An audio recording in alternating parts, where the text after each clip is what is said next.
देहरादून में पहाड़ के युवा की हत्या के बाद लगातार हंगामा मचा हुआ है। परिजन लगातार जो है न्याय की गुहार कर रहे हैं और अब क्या ताजा अपडेट इस पूरे मामले पर है वो हम आपको बताएंगे। पहले जितने दर्शक जुड़ रहे हैं उनको ये हम लोग एक बात बता दें, शॉर्ट में इस पूरी घटना को हम बता दें कि 24 दिसंबर की ये घटना है, जब रात को 10 से 11 बजे के बीच में लगभग घंटाघर के नज़दीक एक रेस्टोरेंट में जो जोशीमठ पीपल कोटी का रहने वाला बिपिन रावत था, वो अपने दोस्तों के साथ वहाँ खाना खाने जा रहा था। इसी बीच जो है स्विफ्ट डिजायर कार में जो है 2 युवक और 2 युवतियां जो हैं बैठी हुई थी। उन्होंने उस लड़की पर, बिपिन रावत की जो महिला दोस्त थी, जो लड़की दोस्त थी, उस पर फब्तियां कसी और उसके बाद कहीं ना कहीं मामला बढ़ता चला गया। उसके बाद आरोप है, जो बिपिन की दोस्त है उसने आरोप लगाया है कि एक युवक जो है, जो कि गाड़ी में बैठा हुआ था, वो बेसबॉल का डंडा लेकर आता है और उसके बाद बिपिन रावत को जोर से प्रहार करता है और उसके बाद उसको वहां पर अधमरा कर देता है। और उसके बाद जब परिजनों को ये सूचना मिलती है 24 तारीख रात को ही, वो पुलिस थाने लक्खीबाग जो पुलिस चौकी है वहां पर जाते हैं, लेकिन उनकी एफआईआर नहीं लिखी जाती। अगले दिन 25 दिसंबर को ये एफआईआर दर्ज होती है और उसके बाद मामले में तफ्तीश भी शुरू होती है। इस पूरे घटनाक्रम में आज जो है युवक ने सुबह कहीं ना कहीं दम तोड़ दिया और उसके बाद परिजन लगातार यहाँ पर हैं। इस पूरे मामले में अभी तक क्या हुआ है, शॉर्ट में ये भी मैं आपको बता देता हूँ। जो विनीत अरोड़ा जो आरोपी है, उसकी गिरफ्तारी हो चुकी है। 302 में उसके खिलाफ मुकदमा दर्ज हो चुका है। इसके अलावा जो लक्खीबाग चौकी के जो प्रभारी हैं, उनके खिलाफ उनका भी सस्पेंशन हो चुका है, वो सस्पेंड हो चुके हैं। लेकिन जो 3 और लोग जो इस पूरी उसमें शामिल थे, उनको अभी पकड़ा नहीं जा चुका है। तो इस पूरे घटना को देखते हुए जो है तमाम जो दल हैं उनमें भी जो है एक आक्रोश है। हमारे साथ इस समय जो है शांति प्रसाद भट्ट जुड़े हुए हैं, यूकेडी से जुड़े हुए हैं, सीनियर नेता हैं। शांति प्रसाद भट्ट जी, प्रदेश की कानून व्यवस्था को लेकर लगातार सवाल उठ रहे हैं, क्या कहें? देखिए, उत्तराखंड का मूल निवासी अब अपने ही घर में सुरक्षित नहीं है। मामला बिपिन रावत का है। वो यहाँ रोजगार कर रहा था। रात को अपराधियों द्वारा उसे लाठी डंडों से मारा गया। अपराधी एक नहीं 4 से 5 की जनसंख्या में थे। दुख की बात है, पूरी सरकार उस अपराधी को बचाने पे लगी है। लक्खीबाग चौकी के इंस्पेक्टर पिता पर दबाव बना रहे हैं कि आप समझौता कर लें। वो अपराधी जो इस पर गैंगस्टर एक्ट लगना चाहिए था, उस पर छोटी धाराएं लगाकर उसको जो है बचाने का प्रयास किया गया। वो जमानत लेके बाहर आ गया। आज सुबह बिपिन रावत की मौत की खबर पता लगी। हम सुबह से यहाँ पर हॉस्पिटल के बाहर इंद्रेश के धरने पर बैठे हैं।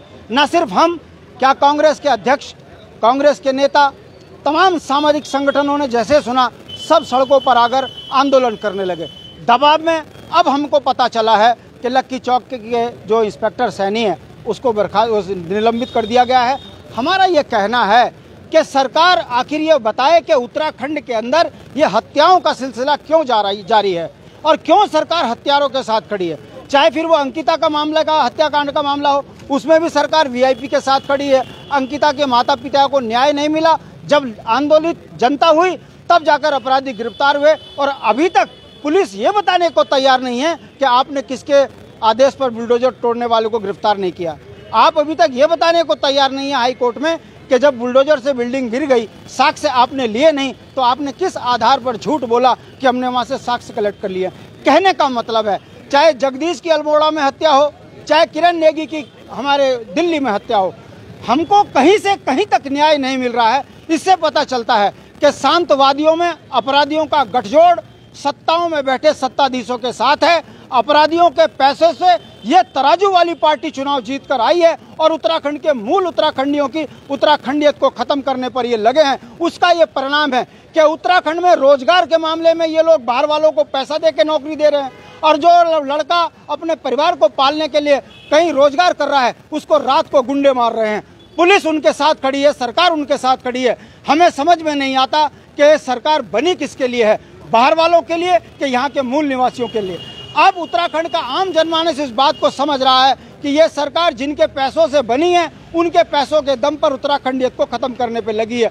बिपिन रावत की हत्या ये बताती है कि 1 हफ्ता होने के बावजूद भी अपराधियों के साथ गले लगाकर जिस तरीके से पुलिस घूम रही है, ये बताता है कि डीजीपी जो कि हरियाणा के हैं, उत्तराखंड के बच्चों के साथ अन्याय करने पे उतर आए हैं और सदन के अंदर नेता प्रतिपक्ष के अध्यक्ष ये बोलते हैं कि ऐसे भ्रष्ट और बेईमान डीजीपी को उत्तराखंड में रहने का अधिकार नहीं है, मगर धामी जिसको धाकड़ कहा जाता है वो राष्ट्रीय स्तर पर बेईमानी के लिए धाकड़ साबित हो रहे हैं। वो अपने डीजीपी पर कार्रवाई नहीं करते हैं। पुलिस का अधिकारी ये बताने को तैयार नहीं है कि आखिर आए दिन उत्तराखंड के मूल निवासियों की यहाँ हत्या क्यों हो रही है और क्यों पहाड़ के लोगों को न्याय नहीं मिल रहा है। अगर आप इसकी मूल जड़ पे जाएंगे तो जिनके पैसों से इस तराजू वाली पार्टी ने सत्ता पाई है, ये तराजू वाली पार्टी उनको जो है मजबूत करने पे लगी है और उत्तराखंडी अपने अपने राज्य में पिट रहा है। ये दुर्भाग्य है। विकास के नाम पर 64 लाख लोगों का ये राज्य था, आज 1,35,00,000 लोग जो इन्होंने बाहर के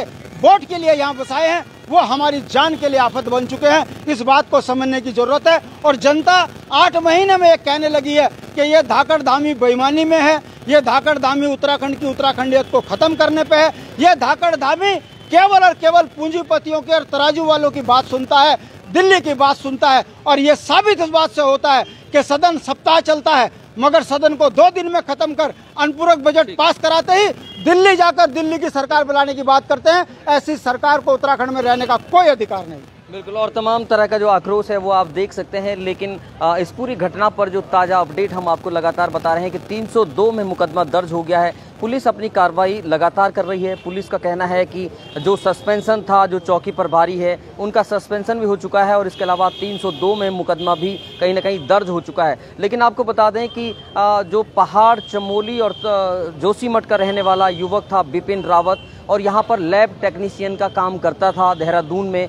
अपनी कुछ महिला मित्र और इसके अलावा अपने दोस्त के साथ वो घूमने के लिए दून दरबार रेस्टोरेंट गया था, जहाँ उसके ऊपर जो है एक जो लड़का है नितिन अरोड़ा, उसने जो है एक अरोड़ा करके जो है लड़का है, उसने जो है उसके ऊपर जो है प्रहार किया और उसके बाद वो लड़का घायल हो गया और उसके बाद उसकी आज मौत भी हो चुकी है। इस पूरी खबर पर हम सुबह से ही लगातार आपको अपडेट कर रहे हैं। लगातार इस खबर से जुड़ी एक एक जानकारी हम आपको दे रहे हैं, क्योंकि परिजनों से भी जो हमारी बात हुई है उनका जो सबसे बड़ा आरोप है कि आखिर पुलिस जो है समझौते का दबाव क्यों डाल रही थी।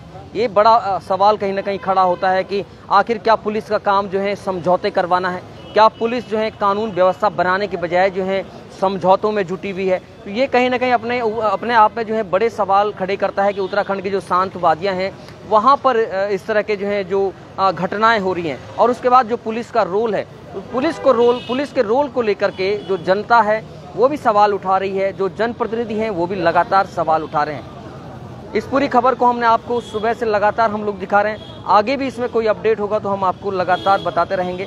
देखते रहिए पहाड़ टीवी। तब तक नमस्कार।